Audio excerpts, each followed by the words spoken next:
Desa Makmur terletak di sebuah lembah subur di kaki gunung yang mengalirkan air jernih ke sawah-sawahnya. Hasil panen yang berlimpah sepanjang tahun menjadikannya salah satu desa terkaya di wilayah itu. Namun, keberlimpahan ini tidak dirasakan secara merata oleh semua penduduk. Sebagian besar kekayaan desa terkumpul di tangan satu orang, Nyai Bagendit, seorang janda kaya yang memiliki ladang luas, lumbung penuh padi, dan perhiasan emas yang tak terhitung jumlahnya.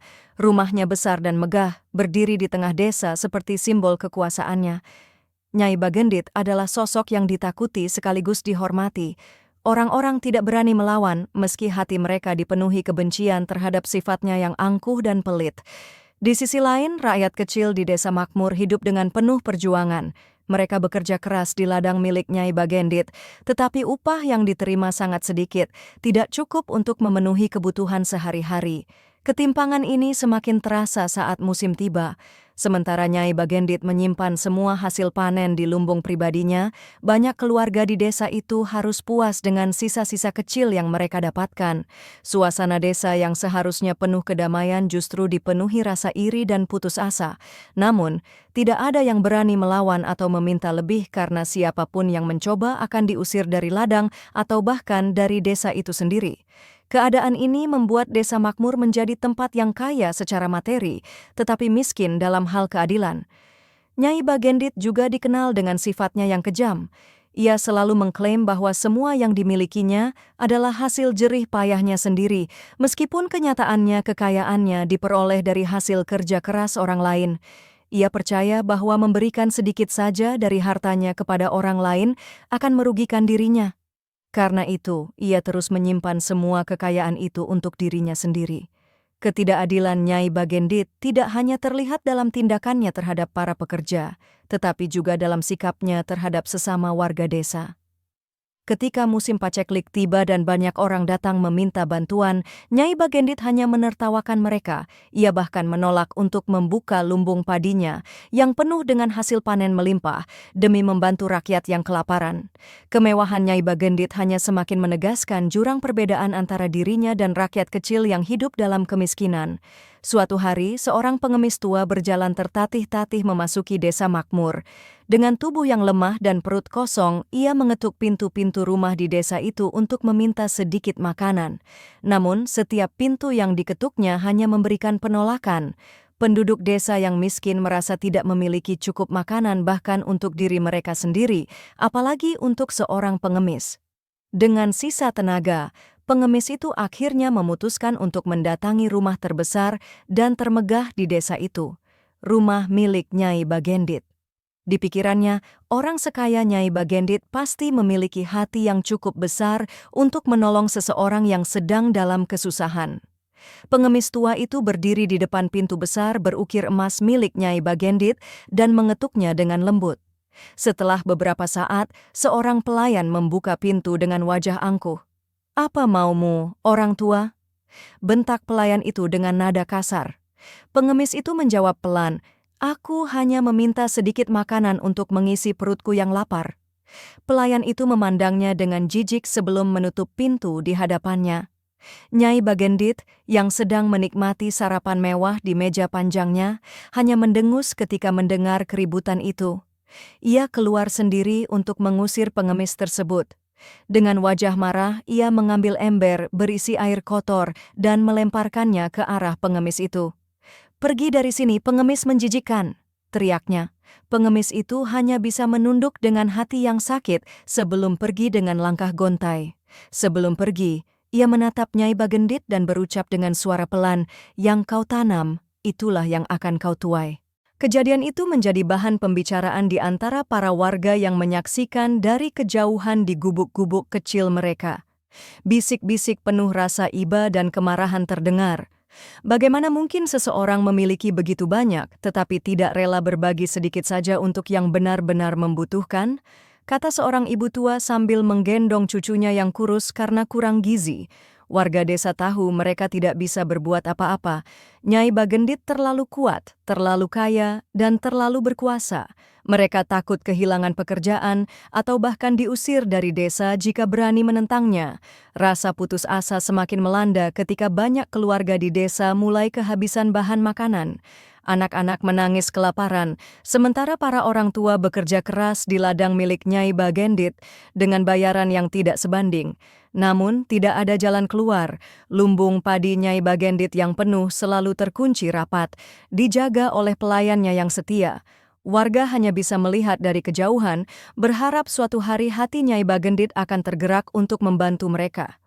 Di malam hari, ketika mereka berkumpul di sekitar api kecil untuk menghangatkan diri, beberapa warga bercerita tentang kejadian dengan pengemis tua itu. Mungkin dia utusan dari Tuhan, bisik seorang pria tua. Jika Nyai Bagendit terus seperti ini, aku tak yakin semua ini akan berakhir baik, tambahnya. Namun, harapan mereka untuk perubahan tampak sia-sia karena Nyai Bagendit tidak menunjukkan tanda-tanda akan berubah. Sebaliknya, ia semakin menikmati kekayaannya sambil melihat orang-orang yang membutuhkan bantuan semakin menderita. Seminggu setelah peristiwa dengan pengemis tua, Nyai Bagendit memutuskan untuk menggelar sebuah pesta besar di rumahnya.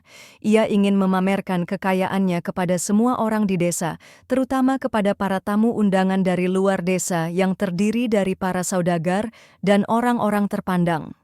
Hari itu, rumah Nyai Bagendit didekorasi dengan megah. Kain-kain sutra berwarna merah dan emas menggantung di dinding, dan meja panjang di aula utamanya dipenuhi dengan makanan-makanan mewah, nasi kuning dengan rempah-rempah mahal, daging panggang yang berlimpah, buah-buahan segar, serta aneka kue manis yang hanya bisa dimimpikan oleh rakyat jelata. Para pelayan bergegas ke sana kemari memastikan semuanya sempurna untuk sang nyonya. Namun, pesta besar ini justru menjadi pemandangan yang menyesakan bagi rakyat kecil. Mereka hanya bisa berdiri di luar pagar, mengintip dari kejauhan dengan perut lapar yang belum terisi sejak pagi. Bau harum makanan yang menguar dari dalam membuat mereka semakin merasa menderita. Beberapa anak kecil memberanikan diri mendekati pagar, berharap mendapatkan sedikit makanan yang mungkin tersisa, tetapi para penjaga segera mengusir mereka. Saat pesta semakin riuh, para tamu menari dan bersorak, sementara pelayan terus menghidangkan makanan tanpa henti. Nyai Bagendit merasa dirinya seperti ratu di antara rakyat kecil yang melarat. Ia mengangkat gelas berisi anggur mahal dan berteriak, "Ini adalah hasil dari kerja keras dan kecerdasanku. Biarkan semua orang tahu bahwa hanya mereka yang layak yang bisa menikmati kehidupan seperti ini." Tepuk tangan membahana memenuhi ruangan. Namun, di luar rumah, suasana jauh berbeda. Warga desa yang sudah kelaparan mulai menangis meratapi nasib mereka yang tidak kunjung membaik. Beberapa orang mulai berbisik bahwa kesombongan seperti ini tidak mungkin bertahan lama, bahwa ada sesuatu yang lebih besar dari Nyai Bagendit yang akan menghentikan kekejamannya. Namun malam itu, suara tawa Nyai Bagendit dan tamu-tamunya yang nyaring menenggelamkan segala doa dan harapan dari rakyat kecil yang terpinggirkan. Di tengah pesta yang meriah, seorang kakek tua dengan jubah lusuh tiba-tiba muncul di depan gerbang rumah Nyai Bagendit. Rambutnya putih panjang, tubuhnya ringkih, tetapi tatapannya tajam dan penuh kewibawaan. Ia berjalan perlahan dengan tongkat kayu di tangannya, menyusuri jalan setapak yang dipenuhi kerumunan rakyat kecil yang masih memandangi pesta dari kejauhan. Kedatangannya membuat suasana berubah seketika. Para warga yang melihatnya berbisik, "Siapa dia? Dari mana datangnya orang tua itu?" Dengan keberanian yang luar biasa, kakek tua itu melangkah masuk ke halaman rumah Nyai Bagendit. "Berani sekali kau menginjakan kaki di rumahku tanpa izin," teriak Nyai Bagendit dengan nada menghina. Kakek itu menatapnya dengan tenang lalu menjawab, "Aku adalah utusan kebenaran, dan aku datang untuk memperingatkanmu. Kesombongan dan keserakahanmu akan mendatangkan malapetaka." Nyai Bagendit terdiam mendengar kata-kata itu. Ia hanya tertawa kecil sebelum memerintahkan penjaga untuk mengusir kakek itu. Namun, sebelum penjaga mendekat, kakek itu mengetukkan tongkatnya ke tanah. Sebuah getaran aneh terasa, tetapi Nyai Bagendit mengabaikannya. Kakek tua itu meninggalkan rumah Nyai Bagendit dengan langkah tenang, melewati kerumunan warga desa. Ia meninggalkan sebuah peringatan terakhir, yang serakah dan sombong akan menerima akibatnya. Setelah kakek itu pergi, warga desa hanya bisa saling berpandangan, tidak tahu apa yang harus mereka lakukan. Sebagian mulai berbicara tentang kemungkinan kutukan atau bencana, tetapi sebagian lainnya menganggap itu hanya ucapan orang tua yang aneh. Namun, firasat buruk semakin menguat di hati mereka. Malam itu, di rumah-rumah kecil mereka, warga desa berdoa dengan khusyuk, memohon perlindungan dari apapun yang mungkin akan menimpa mereka. Di sisi lain, di rumah besar Nyai Bagendit itu, suasana pesta masih berlangsung meriah. Tawa tamu-tamu yang hadir menggema di seluruh aula, tetapi di seberang desa, seorang kakek tua muncul dengan kata-kata peringatannya yang seakan membawa ancaman untuk pulang. Di tengah suasana yang terasa berbeda dari biasanya, dan suara burung-burung yang biasanya ramai terdengar justru menghilang, penduduk desa mulai merasa ada yang tidak beres. Mereka memperhatikan tanda-tanda kecil seperti air sumur yang tiba-tiba menjadi keruh, tanah yang lembab meski tidak ada hujan, dan pohon-pohon besar yang akarnya terlihat menggeliat seolah mencari tempat baru untuk tumbuh. Beberapa orang tua di desa menganggap ini sebagai pertanda buruk.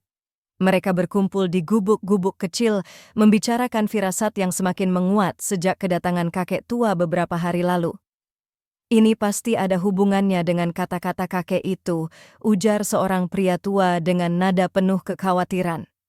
Kita sudah diperingatkan, tetapi apa yang bisa kita lakukan? Nyai Bagendit tidak akan pernah mendengar kata-kata kita. Warga desa merasa terjebak dalam dilema. Mereka tahu ada yang salah, tetapi mereka tidak memiliki kekuatan untuk melawan penguasa desa yang kejam itu. Beberapa mencoba mendekati Nyai Bagendit untuk memperingatkan. Sungai kecil yang biasanya tenang mulai meluap, airnya berubah menjadi arus deras yang membawa lumpur dan sampah. Para warga mulai panik. Mereka mencoba menyelamatkan barang-barang mereka dan mengungsi ke tempat yang lebih tinggi.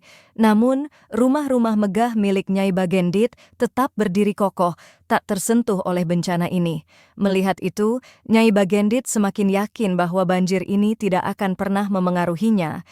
Ia bahkan memerintahkan pelayannya untuk membersihkan halaman rumahnya meskipun hujan belum juga berhenti.